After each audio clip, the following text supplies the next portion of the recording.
이거 보셨어요? 그 아리셀 참사 유족 가로막고 세금 그만이라고 사람들이. 근데 이게 아마 정확하게 사실관계는 따져봐야 되긴 하겠지만 우리나라에서 참사 희생자분들한테 지원한 사례가 많으니까 그거랑 동일하게 두고 뭐 유가족분들 계신 곳에서 희생자 지원 그만해라, 지원을 왜 여기다 하느냐, 이런 식으로 문제제기를 하는 것 같아요. 근데 이게 사실 사실관계를 잘 따져보면 우리나라 사회 구조적인 문제 때문에 공단이라든가 정부에서 참사 책임이 있고 여기에 대해서 유가족분들한테 지원이나 이런 게 쪄야 되지 않을까 싶은 생각이 있긴 하거든요.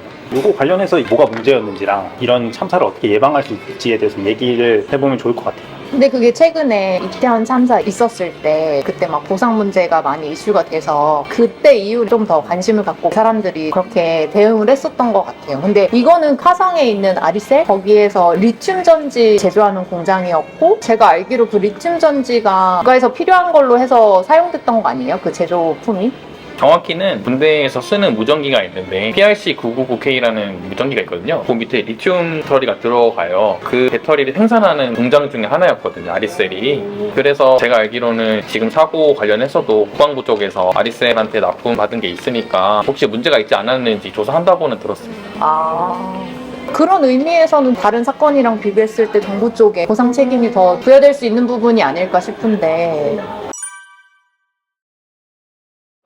사고 경위는 6월 24일날 아리셀 공장 2층에서 갑자기 그 리튬 전지 쌓아놓은 곳에서 불꽃이 막 터지기 시작하더니 순식간에 다른 리튬 전지들한테 불길이 옮겨 붙으면서 거대한 폭발이 일어나게 돼서 23분 정도 안타깝게 세상을 떠나시게 된 사안이거든요. 그래서 그 관련해서는 사실은 사고 당시에 CCTV 영상이 있는데 보면 이제 재해자들이 불을 보고 불을 끄려고 소화기 안전핀을 뽑아서 뿌리는 장면이 있거든요. 근데 리튬이온 배터리 같은 경우에는 일반 소화기로 끌 수가 없어요. 왜냐하면 리튬이라는 게 특수한 물질 때문에 그런 일반적인 소화기로 하면 안 되고 금속 화재에 사용되는 D형 소화기를 사용해야 되거든요. 근데 제가 알기로는 아리셀 공장 내에는 그러한 소화기는 있지 않았고 그런 소화기가 필요하다는 인식도 없었던 것 같아요. 그런 게 아마 초동 대처를 어렵게 하지 않았나 싶어요. 확실히 그 CCTV 영상 보면은 처음에는 굉장히 작게 났었거든요, 화재가. 그래서 사람들도 처음 났을 때는 별로 이렇게 큰 참사로 이어질지 잘 몰랐었던 것 같은데 CCTV 영상에서도 하나에서 스파크가 터지니까 걷잡을 수 없이 갑자기 모든 리튬 전지에 옮겨 붙으면서 화재가 급속도로 빠르게 진행돼서 이렇게 참사가 발생하게 된 것 같아요. 사망하신 분 전원 부검했다고 하잖아요. 사인이 다 질식사라고 하더라고요.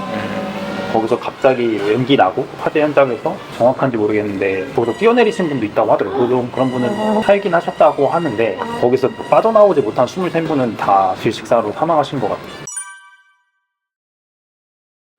그게 원래 비상구는 설치돼 있었는데 비상구 쪽에 문제가 있어가지고 탈출을 못하고 대해를 입어서 사망한 건데 비상구 앞에 그 리튬 전지가 적재돼 있어가지고 근데 원래 비상구 앞에는 그렇게 적재해 놓지 못하도록 법에도 규정하고 있는데 그런 부분 의무 위반이 있었던 거죠. 예전에 이천에서 났던 대형 화재 사건도 동일하잖아요. 그때도 비상구가 제대로 갖춰지지 않기도 했고 해서 그때도 되게 많이 사망했던 걸로 기억하고 원래 법령상 리튬을 다루는 곳이면 비상구가 설치돼 있어야 되고 규정에 뭐라 써있냐면 비상구를 항상 사용할 수 있어야 된다고 나와 있거든요. 근데 비상구 앞에 리튬 배터리가 그렇게 쌓여 있으면 이거는 법을 완전히 생각하지 않고 일을 한 거죠. 원래는 리튬 같은 위험한 물질이 있으면 그 리튬을 별도의 공간에 보관을 해야 되는데 아리셀 같은 경우에는 작업자와 별도의 공간에 리튬을 두지도 않았고 그걸 심지어 비상구 앞에 뒀기 때문에 전에 전혀 신경 쓰지 않는 모습이다.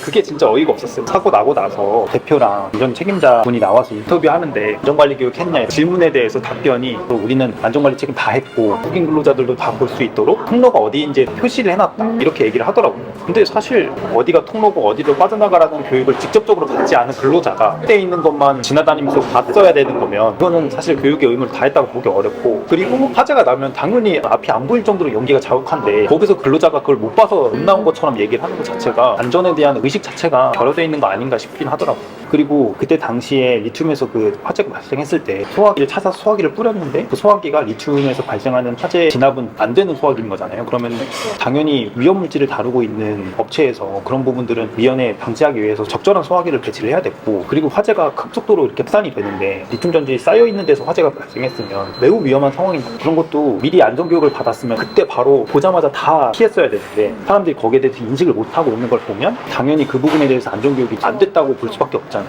더 안전교육에 신경을 써야 하는 업종인 거잖아요. 이게 유해위험 작업이라 특별 안전교육을 했어야 되는 부분인데 뭐 전혀 그런 부분도 안 돼 있었던 것 같아요. 실제로 유족들도 사고 이후에 인터뷰를 했는데 유족들 중에 실제로 이 아리셀에서 일했던 분들도 있다고 하더라고요. 회사 측은 안전교육 자료를 중국어로도 만들었다라고 얘기를 했는데 아리셀에서 일했던 유족분들 말로는 매뉴얼 같은 거 전혀 없었고 안전교육 같은 거 없었고 키는 일만 했을 뿐이다 이렇게 얘기를 해서 회사 측이랑 유족 측이랑 진술이 완전 반대했거든요. 그런 거 생각해보면 안전교육 진짜 이루어졌는지는 잘 모르겠어요. 좀 의문이 많이 있습니다.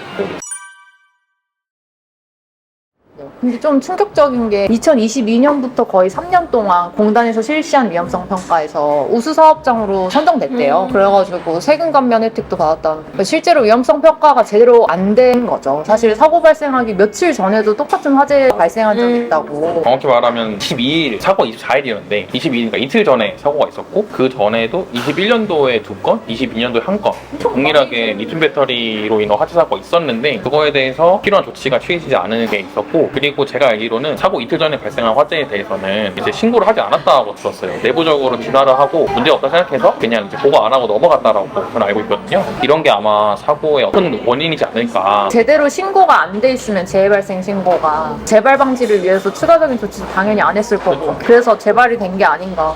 공단이 일을 엉망으로 처리한 것 같아요. 확실히. 현장 점검 문제가 되는 게 있는데 처음에 이 회사가 18년도에 설립이 됐거든요. 근데 그때는 설립했을 때니까 안전점검 실시를 했었대요. 그래서 회사 내 안전관리자가 선임이 돼 있고 그 안전관리자가 비상구 위치라든지 안전에 필요한 것들이 제대로 돼 있는지에 대해서 다 점검을 했는데 그 뒤로는 이 아리셀이 산업단지 안에 있거든요. 근데 산업단지 안에 있는 기업들은 정기적으로 모든 기업에 대해서 안전점검을 하는 것이 아니고 산업단지 내 기업 중에 임의로 한 기업을 선정한 다음에 그 기업에 대해서만 안전점검을 한다고 하고 있어요. 그래서 아리셀 같은 경우는 2018년 이후에 한 번도 안전점검 받지 않았다라고 기사에서 봤거든요.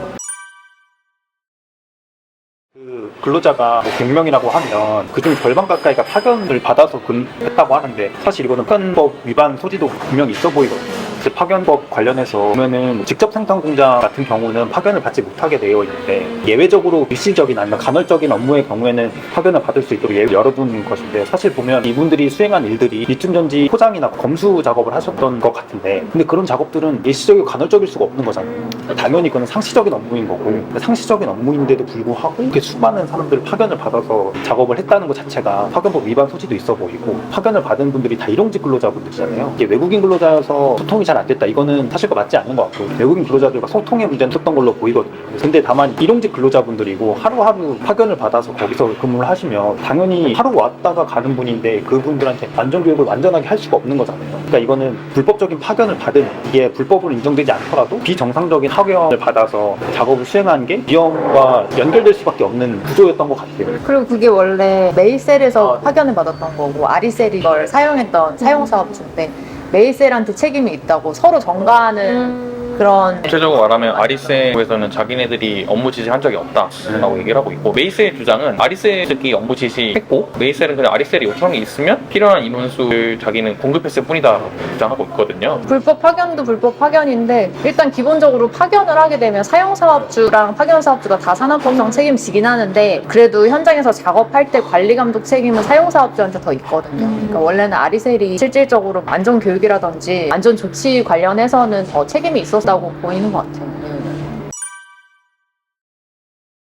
이 사건이 특히나 더 안타까운 게 사망자 다수가 중구 동포분들이신데 이게 문제가 되는 게 이분들이 산재 처리를 받고 나면은 나머지 손해 부분에 대해서는 회사에 손해배상 청구를 진행하게 될 거잖아요. 그러면은 사망하시고 나서의 일실수익 상당액을 회사에 청구를 하게 되는데 이 재외동포 분들은 일실수익을 산정을 할 때 그 기준이 되는 평균 임금이 중구의 평균 임금을 기준으로 산정이 되는 경우가 있어서 그 액수가 굉장히 좀 낮게 나올 가능성도 있다고 하더라고요. 이런 부분들이 이 사건에서는 좀 안타깝지 않나. 더불어서 이게 중첩법이 적용될 만한 사안인데도 불구하고 원래 중첩법상에 징벌적 손해배상 규정이 있잖아요. 그거를 전혀 적용하지 않고 있어서 유족이랑 회사 간의 의견 차이가 크다고 하더라고요.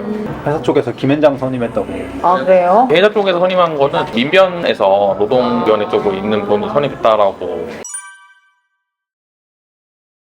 그리고 돌아가신 분들이 시신 수습을 하고 나서 유가족분들이 부검을 동의를 안 하는데 부검을 이제 하려고 해서 문제가 된 적이 있었거든요. 형사소송법상에 보면 부검을 하는 거는 압수수색 영장의 일종의 검증 영장을 받아서 하는 건데 법적으로는 유가족의 동의 필요하지는 않아요. 동의가 없어도 부검 자체는 가능은 한데 다만 이 사회적 분위 자체가 유가족 동의 없이 부검하는 거는 법을 떠나서 사회 구성원으로서 안 좋은 행동이라고 생각을 해가지고 동의를 구하는 거거든요.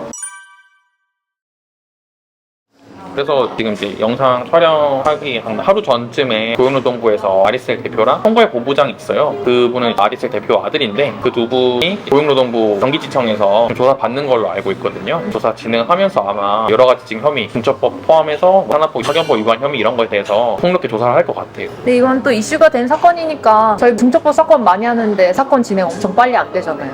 이거는 되게 빨리 진행되지 않을까 싶긴 해요. 지목을 집중시키는 사건이니까. 이런 대형 화재가 계속 반복되는 게 너무 안타깝고 왜 문제가 해결되지 않을까, 사업주들 마인드도 전혀 개선되지 않고. 근데 이건 만약에 중첩법 위반으로 수사 들어가면은 무조건 의무 위반은 나올 것 같아요. 이제 비상시 매뉴얼이 안 갖춰져 있는 상황이라서 무조건 위반이 인정될 것 같고 손해배상액도 어마어마할 것 같네요. 나중에 민사하게 되면 23명이나 되니까 분 한 분에 대한 손해배상액이 엄청날 것 같아서 수사가 빨리 이루어져서 형사적인 절차가 또 끝나야 수사도 빨리 이제 수월하게 이루어지는 거니까 당연히 수사 빨리 하시겠지만 얼른 수사를 해가지고 결과가 나왔으면 하는 게 국가적 협의회도 지금 이제 만들어가지고 법적으로 좀 얘기를 하고 있으니까 한 달 정도 지났잖아요. 꾸준히 관심을 가져줘야 수사기관에서도 빨리 수사하려고 할 거고 김 위원장이 잘 막을 수 있을지 모르겠어요. 김현장이라고 해도 양형에 대해서만 다툴 수 있지 않을까요? 이게 사실관계 자체를 부인하기에는 좀 시간이 많이 걸리겠죠. 시간이 지연이 되면 유가족 입장에서는 당연히 이런적 문제도 있지만 사고에 대해서 누가 책임을 져야 되는 건데 책임을 져야 될 사람은 책임을 지지 않는 모습들이 계속 반복이 되는 거니까 그런 거에 대해서 마음에 상처가 클 수 있겠다. 그래서 이 사건이 빨리 진행이 돼서 형사 절차가 해결이 됐으면 하는 바람이 좀 많이 있습니다. 그거에 대해서.